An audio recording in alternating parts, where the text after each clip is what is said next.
Nous ne sommes pas arrivés par la gare, mais par le train.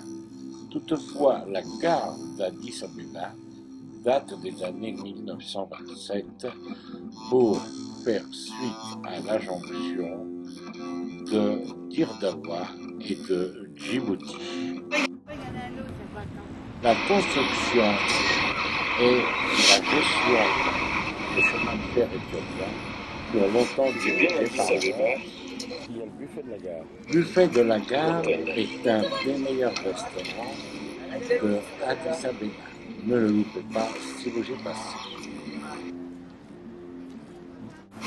Sur les quais, les indications sont en éthiopien, mais doublées par l'explication en français, que ce soit les bagages ou le chef de gare. Aujourd'hui, malheureusement, les wagons toujours en fonctionnement sont un peu vétus.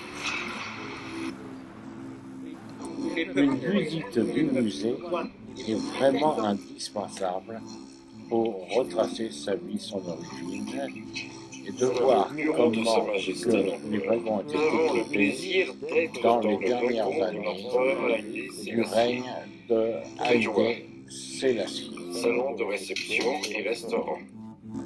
Même sur les rideaux, l'emblème du chemin de fer éthiopien. Autre wagon, le salon, 1931, offert par le roi George V à l'empereur. La chambre de l'empereur. Le salon de travail est en sycomore. Avec un meilleur éclairage. Nos amis éthiopiens ont réussi à se couvrir les fenêtres.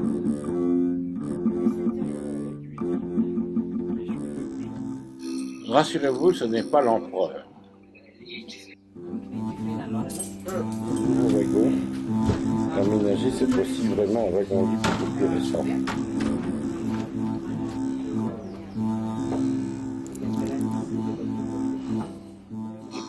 Le train était un lieu pour se déplacer, mais aussi un lieu de travail. Et voilà, en route pour Dirdawa ou Djibouti. Le plus grand marché d'Afrique.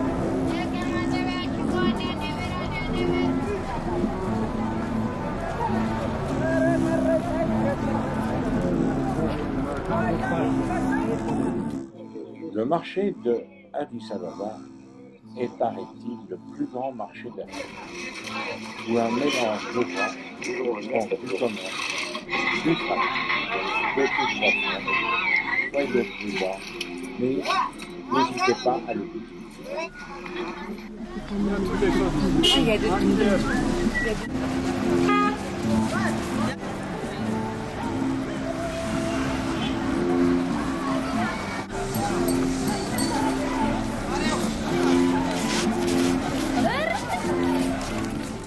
L'allée des cafés, une des richesses de l'Éthiopie.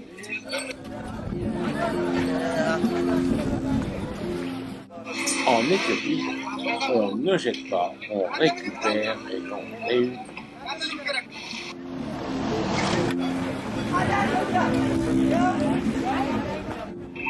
Certainement ici des diplomats qui se cachent le visage.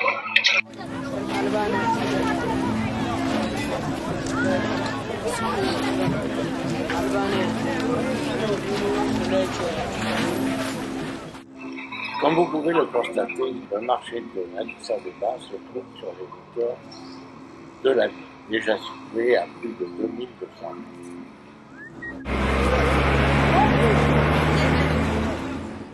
Ce n'est pas tous les jours que l'on est à Addis Abeba et nous allons visiter l'église catholique de San Salvatore.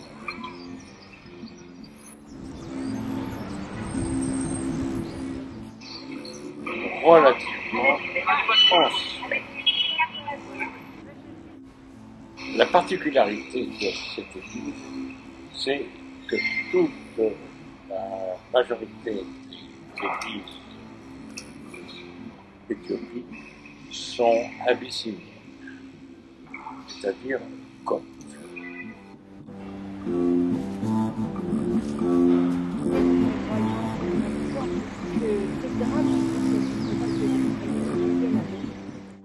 Nous voici en présence de la sortie d'école.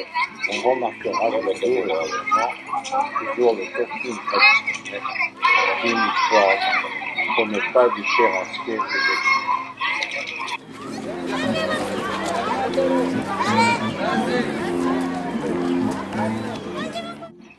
Un monument destiné au sacrifice d'hommes qui eut lieu pendant la Révolution des années de 1960.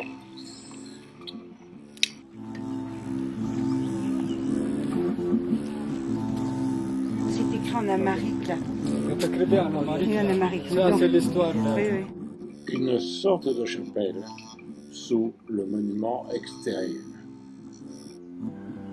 Nous sommes devant la cathédrale d'Addis Abeba.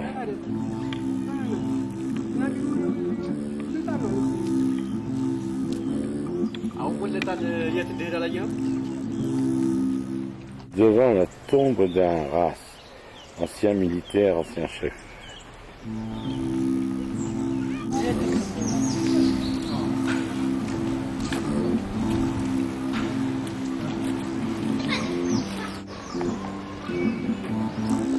Le pourtour de l'église est complètement entouré d'anges.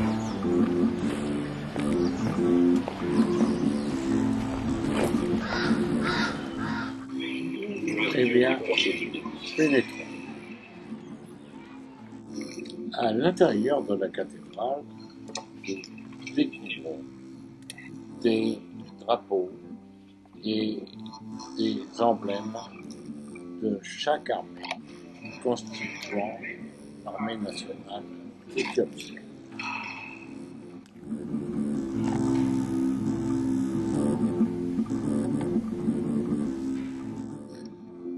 La coupole de la cathédrale.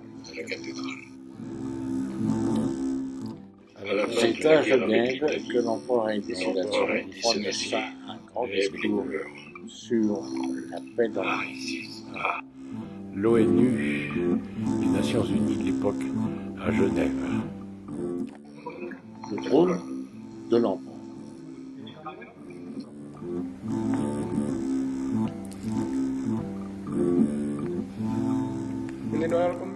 En opposé, nous découvrons aussi le trône de la reine.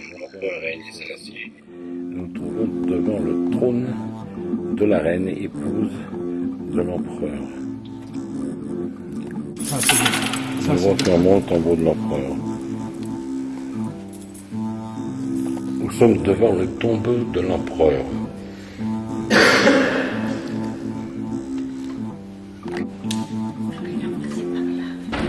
Nous voici à nouveau devant le tombeau de la reine, épouse de l'empereur. Derrière ces portes se trouve l'arche d'alliance. Ici, trois portes, trois arches d'alliance. Ce sont des vitraux superbement éclairés qui nous montrent différentes époques de la vie religieuse, des ordres donnés par Dieu, du sacrifice de Jésus et ensuite des apôtres.